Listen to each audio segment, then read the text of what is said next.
আসসালামু আলাইকুম সম্মানিত পঞ্চম শ্রেণীর শিক্ষার্থীবৃন্দ, আমি আপনাদের সামনে আবার একটি ভিডিও নিয়ে উপস্থিত হয়েছি। গণিত বইয়ের 51 পৃষ্ঠার মধ্যে যে সমতুল ভগ্নাংশ নির্ণয় করতে বলা হয়েছে, সেক্ষেত্রে ভাগের পদ্ধতিতে সমতুল ভগ্নাংশ নির্ণয় দেখাবো আপনাদেরকে ইনশাল্লাহ। 24 ভাগের 8 রয়েছে। এই 24 ভাগের 8 এটা হচ্ছে কি জোড় সংখ্যা। আমাকে এমন একটি সংখ্যা দিয়ে ভাগ করতে হবে যে সংখ্যাটা দিয়ে 8 এবং 24 দুটিকে ভাগ চাই, অর্থাৎ একই সংখ্যা দিয়ে উভয় সংখ্যাকে ভাগ যায় এ ধরনের একটি সংখ্যা নির্ণয় করতে হবে।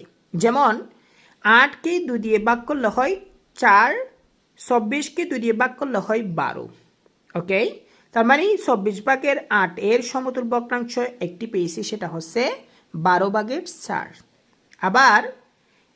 আবার যখন বের করব তখন 8 দিয়ে 3কে ভাগ যাবে না, এবং 24কে তো 3 দিয়ে ভাগ যাবে না, সেক্ষেত্রে আমরা 3 দিয়ে এগুলোকে ভাগ করতে পারবো না। এবার আমরা এই যে 24 ভাগের 8 এর আরেকটি সমতুল ভগ্নাংশ বের করার জন্য আমরা আবার এখান থেকে যেটা বের করেছিলাম সেটাকে ভাগ করবো। 12 ভাগের 4কে 2 দিয়ে ভাগ করলে হয়, 4কে 2 দিয়ে ভাগ করলে 2 দুগুণ 4, 2 6 দুগুণ কত 12, তাহলে 12কে 2 দিয়ে ভাগ করলে হয় 6। আবার একটা বের করতে হলে 2কে 2 দিয়ে ভাগ করলে 1, 6কে 2 দিয়ে ভাগ করলে হয় 3। আমি এখানে সব কয়টা ভগ্নাংশকে 2 দ্বারা ভাগ করেছি। এভাবে একটি থেকে একটি করে যথাক্রমে আমি যে 24 ভাগের 8 এর সমতুল ভগ্নাংশ বের করেছি। এটা যদি বুঝে থাকো শিক্ষার্থী বন্ধুরা, 48 ভাগের 16 এর 3টি সমতুল ভগ্নাংশ নির্ণয় করো। এটি বইয়ের মধ্যে নেই, আমি এটি বানিয়ে দিয়েছি। আমি এটাকে বোঝানোর সুবিধার জন্য বিশ্লেষণ করেছি। দেখেন, 24 ভাগের 8কে 8 এর একটি সমতুল ভগ্নাংশ ভাগের পদ্ধতিতে বের করার জন্য 24 ভাগের 8কে আমি লিখেছি, 2টাকে 2 দিয়ে ভাগ করলাম, এটাকে 8কে 2 দিয়ে ভাগ করলে 4, 24কে 2 দিয়ে ভাগ করলে হয় 12।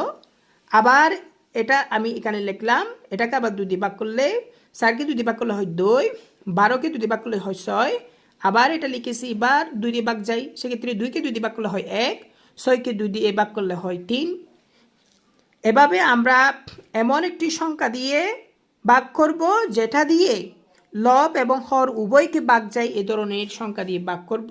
যেহেতু এই 8 এবং 24 দুটি জোড় সংখ্যা, সেক্ষেত্রে আমি 2 দিয়ে ভাগ করে এভাবে 24 ভাগের 8 এর সমতুল ভগ্নাংশ বের করেছি। সুতরাং নির্ণয় 24 ভাগের 8 এর সমতুল ভগ্নাংশ এই যে এগুলো লিখেছি, 12 ভাগের 4, 6 ভাগের 2, 1 ভাগের 3। আশা করি শিক্ষার্থী বন্ধুরা বুঝেছ। আমি একটু দ্রুত বললাম, তার জন্য আন্তরিকভাবে দুঃখিত।